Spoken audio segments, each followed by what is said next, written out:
HDFC life insurance का एक समाज में, सोसाइटी में एक अलग जगह है। लोगों का विश्वास है कि हमने जो यहाँ पे इन्वेस्ट किया है वो हमारे काम में आने वाला है आगे चल के। लोगों का यह विश्वास हमने जीता है। It's a international brand. मैं 3 चीज़ों की तरफ ध्यान अग्रेषित कर रहा हूँ, खींच रहा हूँ। एक है कि आपको हर महीना क्वालिफाई होना ज़रूरी है। मैं भी इस प्रयास में हूँ कि मैं क्वालिफाई हूँ। पेंडेमिक के कारण लास्ट 1.5 साल से हम लोग सही ढंग से क्वालिफाई नहीं हो रहे, लेकिन अब क्वालिफाई होना ज़रूरी ही ज़रूरी है। Well, there is a this particular country of ours has got such a huge young population who probably may not be aware of importance of insurance, the wide range of products which are on offer in insurance industry today.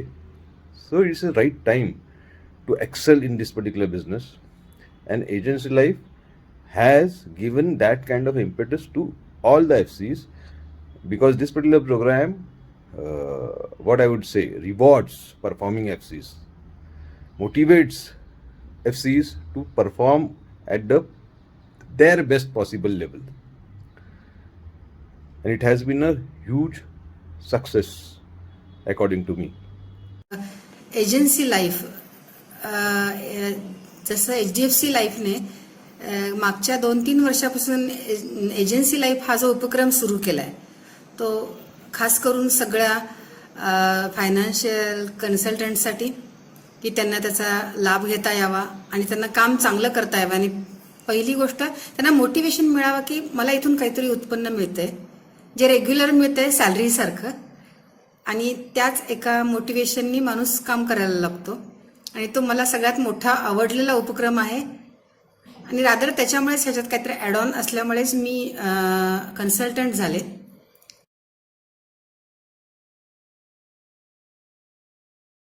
I normally like to ask to successful people, even though from my business or any other business, and I really like the session taken by Rishabh Parekh. It really helped me a lot, and it make me inspired to do much more. So it was really fantastic initiative. Yeah, that's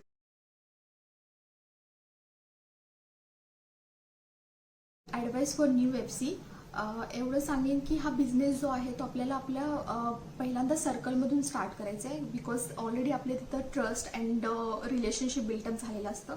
so त्यामुळं तो difficulty नाही येणार, right. आणि आपल्याच सर्कलपासून start केल्यानंतर second अशी benefit आहे की आपल्याला मोस्टली त्यांचं फायनान्शियल कंडिशन और अर्निंग स्टेटस आपल्याला माहीत असतं. सो त्यामुळं आपण त्यांना आपले प्लॅन सांगू शकतो अकॉर्डिंगली. अँड अगेन हे सगळं झाल्यानंतर त्यांच्याच रेफरन्स थ्रू अगेन आपण अजून बिझनेस करू शकतो. सो त्यांना एवढंच ॲडवाईस करेन की it's all about trust and relationship, right, with the client, good relationship with the client. So start from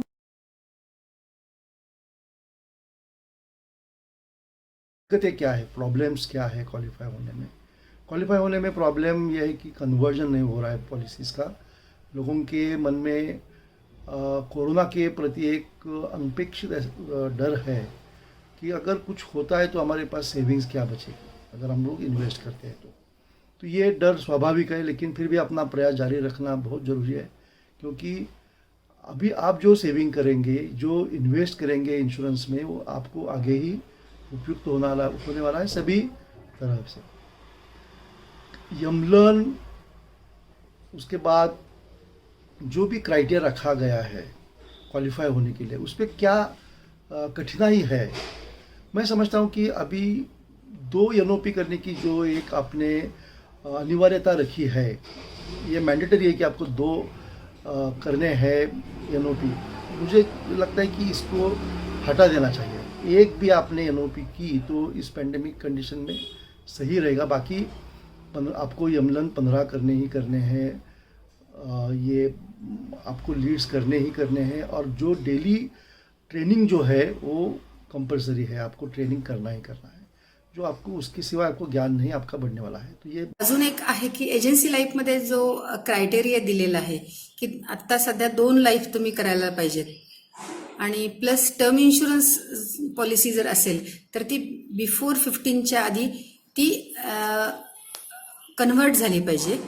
तर त्या केसमध्ये मला थोडीशी अशी अडचण वाटते की ह्या दिवसांमध्ये एकच पॉलिसी व्हायला थोडासा त्रास होतो, तर 2-2 पॉलिसी होणं अवघड आहे. कारण मला स्वतःचा माझा अनुभव आहे. मी काही माझ्याच क्लायंटला वर्ष 6-6 महिने फॉलोअप घेत होते, कन्व्हिन्स करत होते, त्यांच्या प्रायोरिटीज बघून त्यांना मोटिव्ह करत होते, तरी ते कन्व्हर्ट व्हायला वेळ लागायचा. त्याच्यामुळे आपण एक्सपेक्टेड पिरियडमध्ये होईलच की नाही याची शक्यता तशी कमी असते.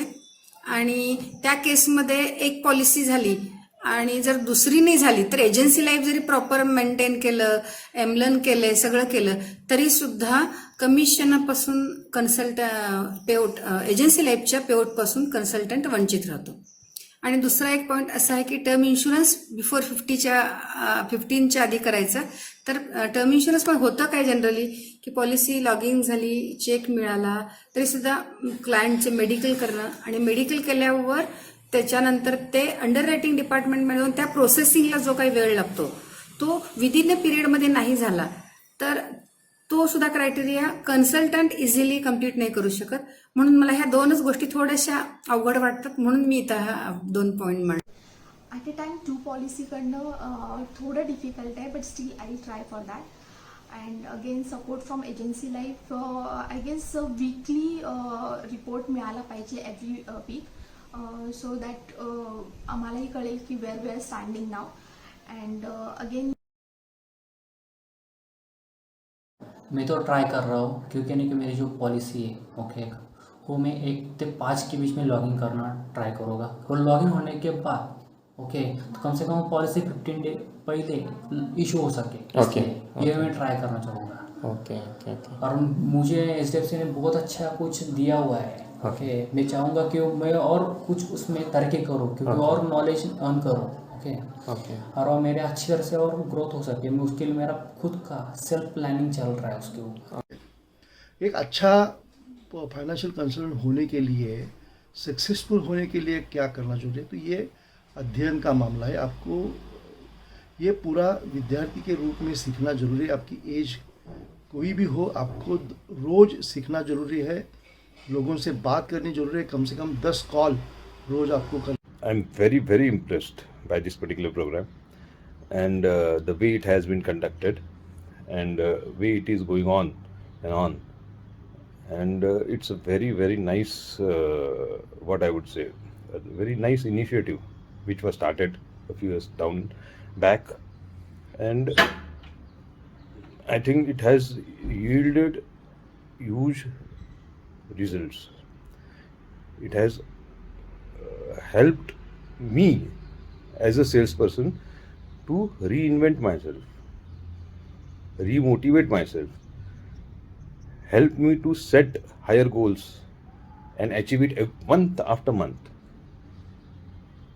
Thanks a lot. Thanks a lot, HDFC Life.